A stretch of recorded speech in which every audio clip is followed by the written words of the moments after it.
So the search goes on. 40 ships and 34 aircraft from 9 countries are looking for flight MH370, but still nothing has been found. It took off just after midnight on Saturday morning. Let's look at its flight path. It took off from Kuala Lumpur and it was heading to Beijing, but it never got there. Now, we know that at the moment the search is focused in and around the Gulf of Thailand. That is where it was last reported to be, but now the search is being widened into the South China Sea and also west into Malaysia. Now, we can find out more about what is happening with this search. The BBC's Na Pham has been on board a Vietnamese flight searching for debris. This is the report that Na sent in. I spent more than 3 hours this morning on the rescue airplane of the Vietnamese Air Force. We went out to the South China Sea to the location where they think that the Malaysian Airlines airplane might have gone missing. We couldn't see anything, we couldn't detect anything.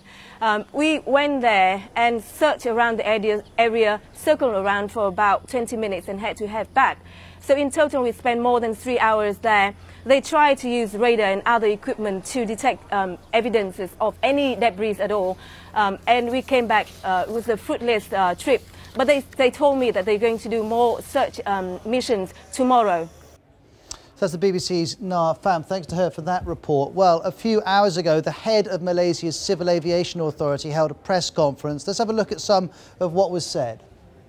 Our aim to find the aircraft will be intensified, and that is very, very important. Without able to locate the aircraft or parts of the aircraft, we are unable to determine the cause or the causes of this incident. The team of investigators have looked at the video footage from check-in right to the departure, and I have hereby to confirm that all security protocols have been complied with. So there we have some of that press conference. Now, sometimes on a story we'll focus on Twitter because it provides us with an awful lot of information, but actually the big social network in China, Weibo, has been where there's been most activity around this story. Let's just have a look at some of the messages posted on Weibo. Wenzo says, another morning has arrived.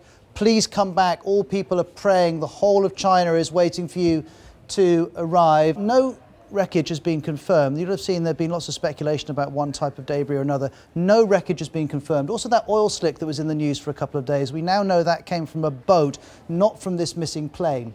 The search area has been widened, I was telling you about this, into the South China Sea, but also west of Malaysia for the first time, now covering over 100 nautical miles. And those 2 men who travelled on stolen passports, well, we're told that one has been identified, though we haven't been given that name, and also we're told they were not Asian-looking men, though that doesn't really narrow it down.